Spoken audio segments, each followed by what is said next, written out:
Welcome to the Silhouettes of Success podcast with your host, successful entrepreneur, broker, and business mentor, Amber Weitzer.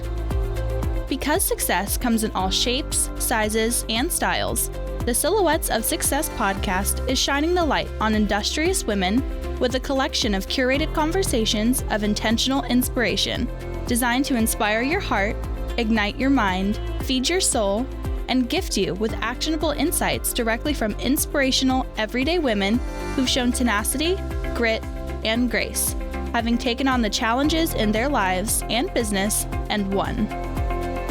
Remarkable, down-to-earth, and relatable, Amber and her guests will share with you uplifting and extraordinary real-life success stories, motivational ideas that just might help spark something within you. With the deepest desire to serve you, help you grow so you can begin to shine the light that will illuminate your very own silhouette of success. So, let's get to it. Hello, and welcome to the Amber Weitzer podcast, Silhouettes of Success. Today's silhouette is one of those women that truly stand out. It has been an honor to have made her acquaintance and observe her journey from both near and far. Her strength and grace is powerful on so many levels.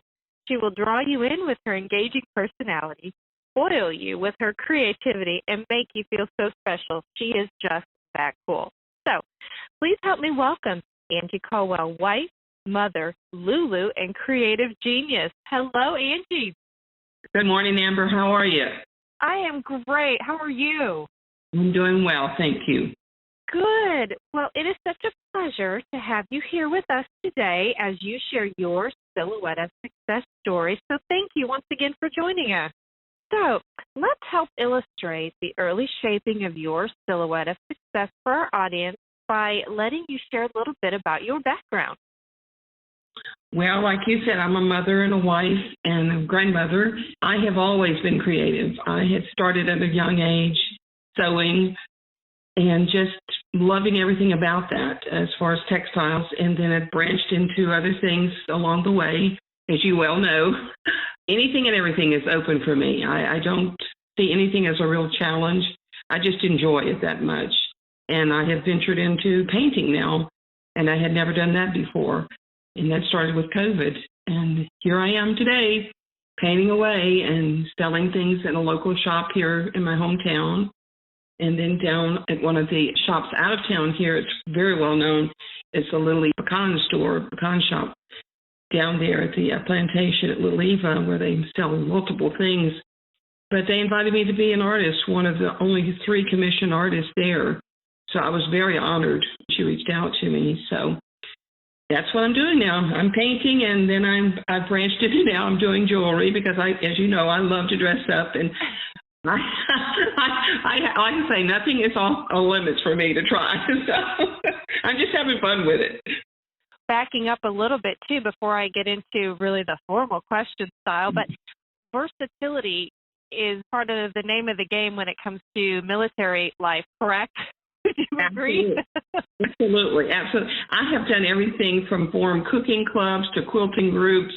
You name it, we've done it, especially when you're in remote locations like we were at one of the first duty stations we had. Was in the middle of the Mojave Desert for 4.5 years, and our guys were gone all the time. So the girls really got together, and we did some wonderful things. I've done fashion shows. I've done everything you can possibly imagine, craft shows and so on. It really does. It gives you, just opens the door for you to do that. You know, it doesn't hold you back, I don't think, at all. It never had for me anyway. I've enjoyed it. Well, you are just, remarkable is not the best word. It's a true understatement. And getting to know you over the years now, like I said, watching you from afar, for our audience, tell everybody maybe what famous movie would help them understand where you are right now. Yes, Natchitoches, Louisiana is my hometown, and that's where Steel Magnolias was filmed in 1988. And as a matter of fact, the young lady that it was based on, Julia Roberts played her part, was my classmate and friend in high school. Her name was Susan Harling. And her brother was the playwright, and he now lives down at one of the plantations he bought here and moved back to Natchitoches.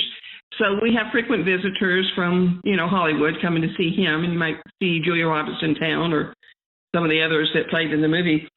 So, yeah, that was filmed here in my hometown. So Natchitoches has really blossomed through the years. We're a very hot spot for tourism. I think we have, right now, a total of 52 bed and breakfasts, which is going to be my next adventure, I think, one day down the road. My husband laughed at me. He said, "You do realize how old we are."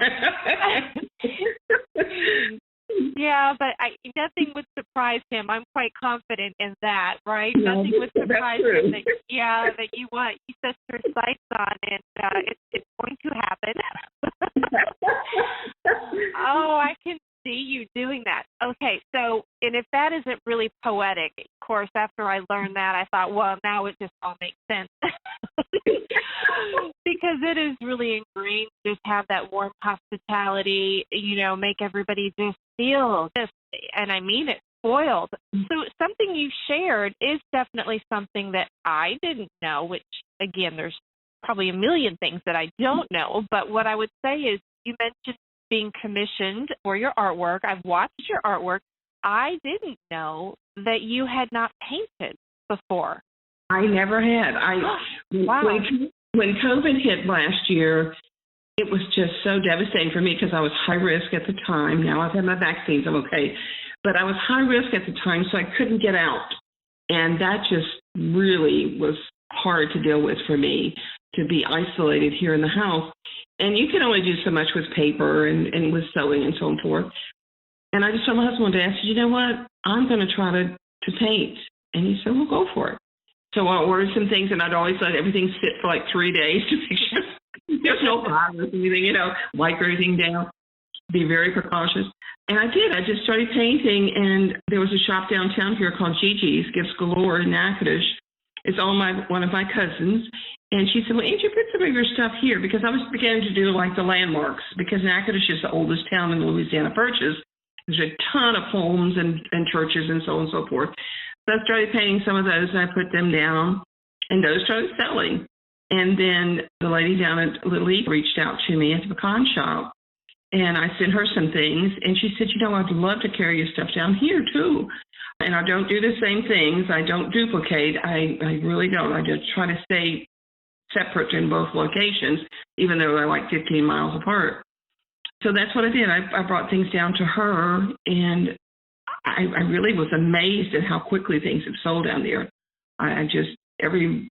She'll send me a picture every few days and say, "This is gone. This is up the nut house," as she phrases it. I was like, "Oh my gosh, it's really selling. I can't believe this." But it's just my own creativity just pouring out there again, it's just something I'm enjoying. So I think that's what makes it fun. It's just so freeing for me. I don't limit myself. I don't say it has to look this way. An alligator, for instance, when I sent you that picture the other day, that's not the color of an alligator. Alligator's not purple and blue and, yellow. But that's the color I wanted to paint him that day, so that's what I did. And it's gold, Well, your alligators are that color. Yes, mine are. But most alligators in the river down here aren't that color. But and that's why I enjoy it so much, I think, because it's just really, it allows you to be so free. Whatever's going on inside of you, your talent, it's just oozing out, and it's like, oh my God, feels so good to be able to have something to escape like this. And then finally, everything lifted. Now, I have not been in Walmart in a solid year. I've not walked into Walmart or anywhere, Yeah. So that's to do something to keep me sane. So Wow. I really have. It's been fun. Well, I hear it in your voice. So they say that the secret to, enjoying what you do and being successful is to have that passion. And like you just said, you use the word oozing, and so I get to reuse it. I don't know that I would have said that to you, except you used it first. Yeah. But you are oozing passion. You are really having a great time with this. I am. I hear it. I am loving. I have paint all over the place. It's fun. Well, I finally organized the other day, but it's just fun because you can play with these colors and you mix colors. And that's why I told her, Susan down at the nut house, I told her, I said, "Now, Susan, don't ever ask me to replicate anything because I would never be able to do it because I mix my paint." And I look up to Clementine Hunter. I don't know if you're familiar with her. She was a folk artist here, and she started painting in her late 60s. She lived down at the plantation called Melrose. And her things, if you Google her, Clementine Hunter, she is renowned all over the world. And her grandson is still painting in her style, folk art style. And so her things are down there at the pecan shop. And I was very honored to be asked to be down there. And I happened to meet him that day. And it was just a thrill because this woman, like I say, she was known all over the world and still is known all over the world. Her art sells like crazy. And she always mixed her colors. And I think that's what inspired me. I thought, she started at a late age too. She started in her 60s. I said, I think I can do this. So I did, and here I am today. Having a good time. I think I can. I think I will. And there I did. Good for you. I did. Wow. Well, again, not surprised. So I'll keep throwing that out to our audience, and I think they're going to catch on. Not surprised. Oh, goodness. Okay, so let's talk a little bit. Reflecting back, again, it might be last week. It might be, just inspiration from, like you said, Clementine, or looking back through your journey. Is there a piece of life advice or wisdom that has been shared with you that you have found invaluable, that you carry with you, or that it's maybe something that you like to reshare, that you'd like to pass on to the audience? I don't take no for an answer. I mean, that's just not my vocabulary. I just go forth and do whatever it is I feel that I need to do or want to do.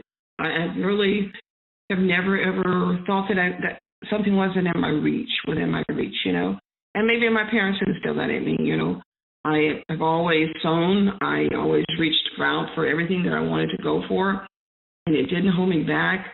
I can remember my mother laughing at me. I would be going for these little sew cotton contests, and she would be laughing at me going, why do you wait till the last minute to sew those buttons on? I said, well, I know I can get it done, Mom. And I would sew the buttons on like a couple minutes before I was supposed to be up, for this little presentation. And I just thought, I can do this. I don't have anything to hold me back. It just never has. I've always been able to just put another foot in front of the other one and move on, keep going with it. And I really don't know of anything other than, just at a young age, just being able to do anything I wanted to do that I set my mind to, and I did it. Of course, I would say that we are all grateful for that mindset that you have for yourself, because we are benefactors of all of the things that you do out of your heart, but out of fun, because you enjoy that, the entertainment aspect of it, the teas and all of those things. But I would say that mindset that you have has probably benefited you in many ways throughout your life. Oh, absolutely. Absolutely has, because I didn't have any clue what the Army meant. When I married Carl, literally the first duty station after we left Fort Polk here in Louisiana was to go to the Mojave Desert. And I was thrown into that environment, and we lived 45 minutes from post, and he would be gone for 3 weeks at a time. Well, I just packed up a bag one day, went into the club there where we were meeting for a women's group, and I was changing my clothes in the bathroom, and the lady walked in. She said, what are you doing?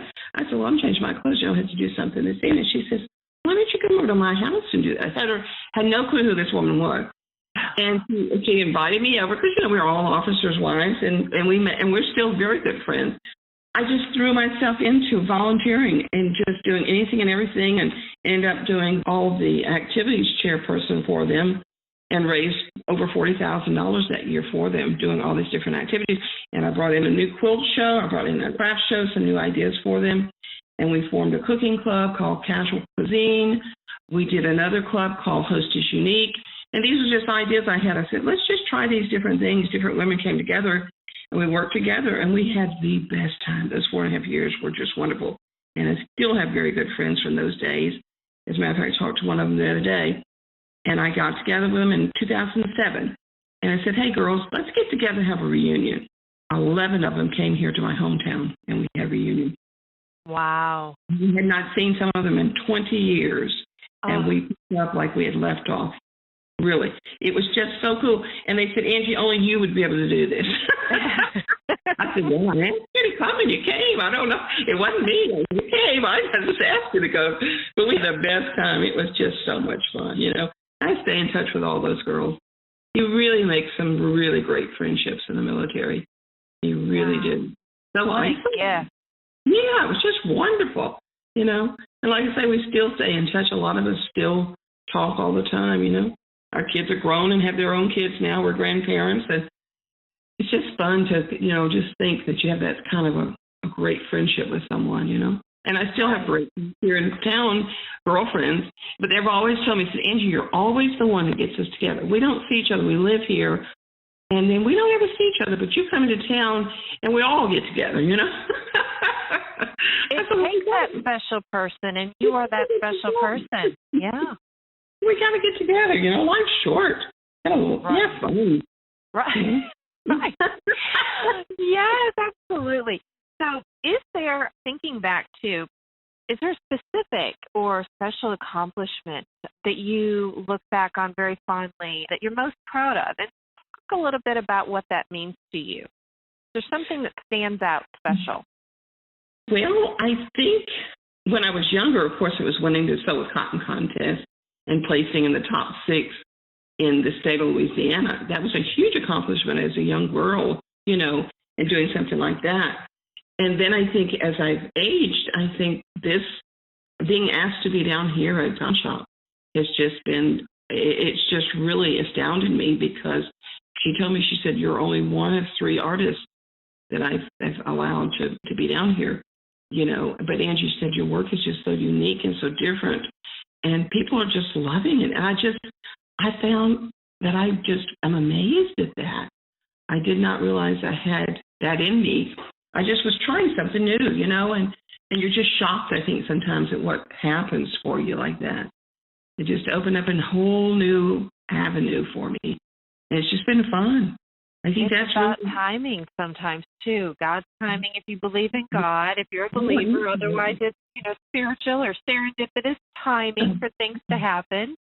Absolutely. I absolutely do. I pray every morning and every night, and that's what I think it is. It's just exactly right. It was in His timing, you know. So I'm saying, okay, we'll go with that. I can roll with that. Oh, goodness.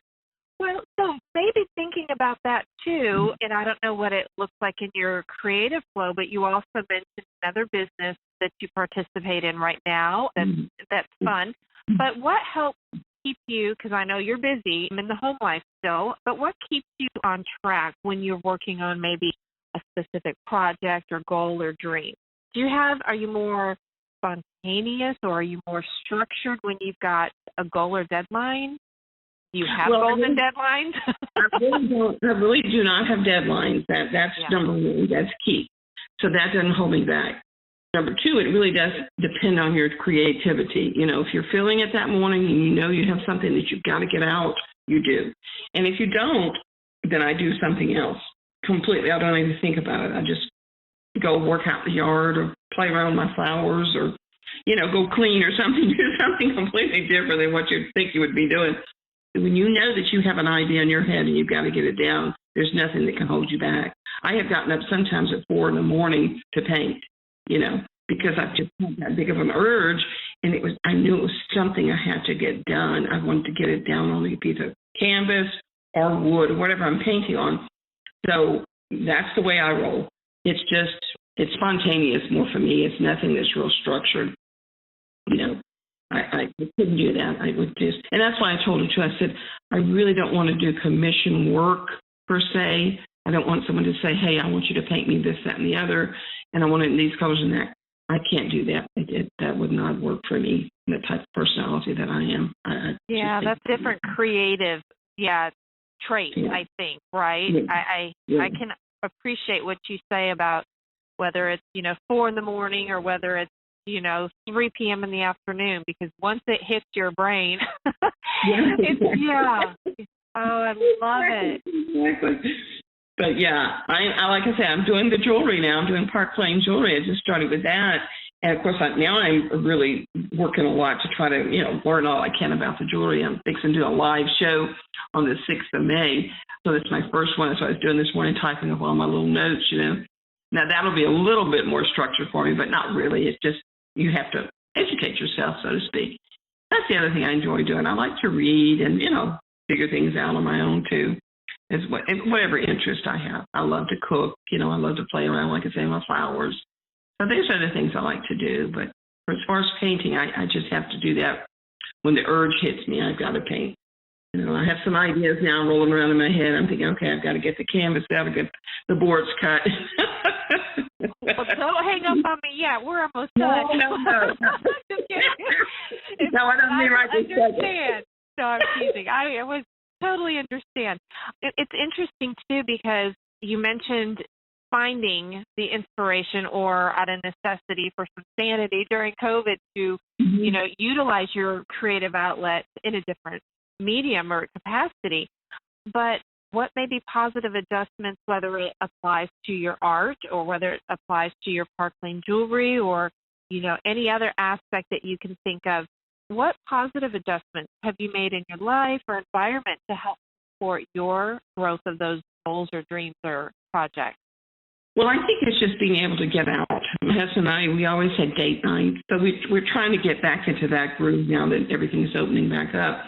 But we'll go out now and just drive on a Sunday afternoon and go, just into the country and just take a breather, drive out a little ways and just let nature take hold of you and not think about anything, kind of clear your head and just have some quiet time, because we have 2 little grandbabies here at the house with us, so you have very limited quiet time.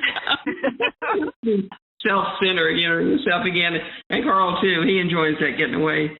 So that's what we do, just to kind of to regroup, so to speak, and kind of refocus, redirect yourself if ever you feel, Yeah, that's great, because, again, that was another question, is how do you help rest your mind or recharge or, even after, whether it's been a fully creative and, fun-filled day or, like you said, the little one, or sometimes an emotionally exhausting situation. So a good Sunday drive. I love it.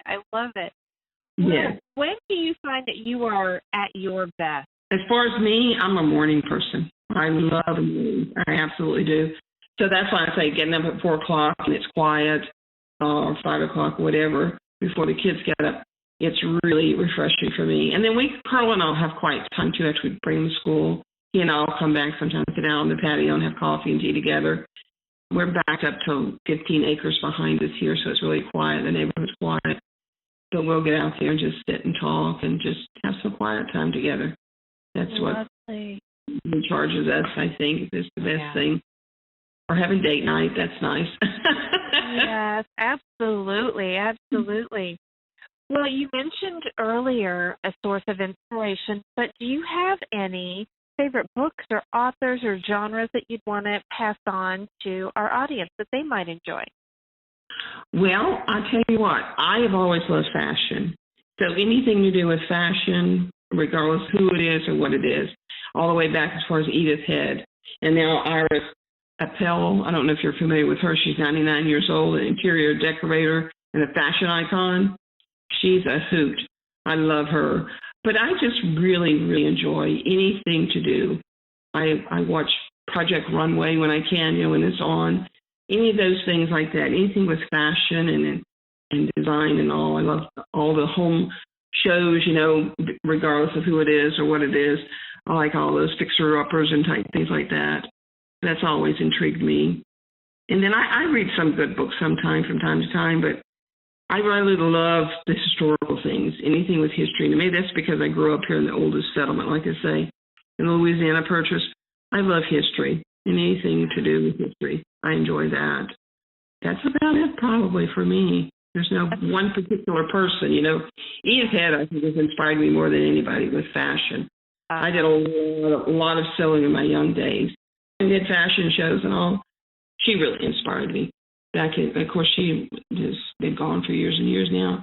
She was a tremendous designer. I couldn't imagine what it would have been like to design clothes like that for people, Yeah. I've always did that. Yeah, it is. Yes, it's another love that's near and dear to me as well. And what a great balance of your interests. Mm-hmm. It's a variety. It's a massive spectrum, but it's a great, it balances, and they complement each other as well. They do. I really do. I mean, literally, since I've been really young, I've always loved fabric. I could go in a fabric store and just stay for hours, just touching the fabrics. I don't know. It's just something about fabrics always intrigued me. And I did a lot. This day was paper. I ventured into paper, and then I went back into fabric, incorporating a mixed media, fabric and paper. And then, of course, I ended up with the paint. And so now it's like, I think I'm just going around trying all the different mediums. I don't know. I don't know what's that play, I guess. I don't know. Kid in a candy store, is that the expression? Exactly. Oh, my goodness. Oh, goodness. Well, in respecting your time, and it has flown by, honestly, and I know I would sit and visit with you for hours. I think I'd love to come visit sometime now that everything's loosening up. Maybe you'll save me a room when you open your bed and breakfast. Tell Carl I'm ready for my stay. But it has truly been a joy sharing you with our audience. And as we begin to wrap up and keeping the promise to share intentional inspiration with our audience, is there a key piece of go-to advice that you would want to share and impart on all of us? No matter how you feel, you get up, you dress up, and you show up, but you never give up. Love it. Enough said. I don't know who said that ever, but that stuck with me. And that's what I do. I really do. I try to, no matter how I feel, I get up, I dress up, you show up, but you never give up. You can't give up, you just can't do it. I would say that I have seen you in action many a time. And that is you. You've always inspired me, always, from the first encounter. I'm in awe of you. All right, my lady. So where can our audience go to maybe connect or support you in your companies or continued success? Feel free to share socials or any contact information you'd like. Okay, and the pecan shop is Little Eva Pecan Company at Natchitoches Pecans, and GiGi's Gift Galore is on Facebook. Little Eva you can Google that and that'll come up, and they have a website. And then GiGi's is on Facebook. And then myself, it's Creations by Angie. That's where I have my art. And then Angie's Gems, GEMSVIP is my jewelry. And then, of course, Park Lane is parklanejewelry.com/rep, REP, /Angie Colwell, COLWELL. Those are all my contacts. Well, it is a downtime. No. You are amazing. And again, in all seriousness, I'll go back and make sure that we include all of those links and website contact information in this podcast in the show notes for resources so our audience can find you in all of those amazing places. Explore everything that you are doing. So, well, Angie, thank you once again for sharing your silhouette of success with us. It has been a complete joy and pleasure. Thank you so much, Amber. I look forward to seeing you and your new creation. I know what you've got going on over there. I can't wait to visit soon. Yes. I think you're going to have to bring some of your magic with you, some of your wood, and because I'm thinking I think you would have some. I think we could decorate the whole setup with all of your art because you've got the art, you've got the. You've got it all. So we'll have to plan that. Okay. We could do that. It would be fun. I would love that. Would. Okay. All right, my lady. You have a great day, and thank you once again for your time. Thank you, Amber. Thanks so much for inviting me. I appreciate it. Oh, it's an honor. All right. Okay. Talk to you soon. Bye. Thank you for joining us on this episode of the Silhouettes of Success podcast. If you enjoyed the show, make sure you subscribe so you don't miss out and join us for all the new episodes. We are here for you and with you. We encourage you to share this podcast on all your socials and pass on the light to help illuminate another silhouette of success. Amber would love to hear from you, and you can find her on Facebook, LinkedIn, Instagram, or head over to amberweitzer.com. Let's connect. Help us all shine and leave us a review too. To find out the latest ways to inspire your heart, ignite your mind, and gain actionable insights, subscribe at amberweitzer.com. We are honored, humbled, and full of joy that you've tuned in.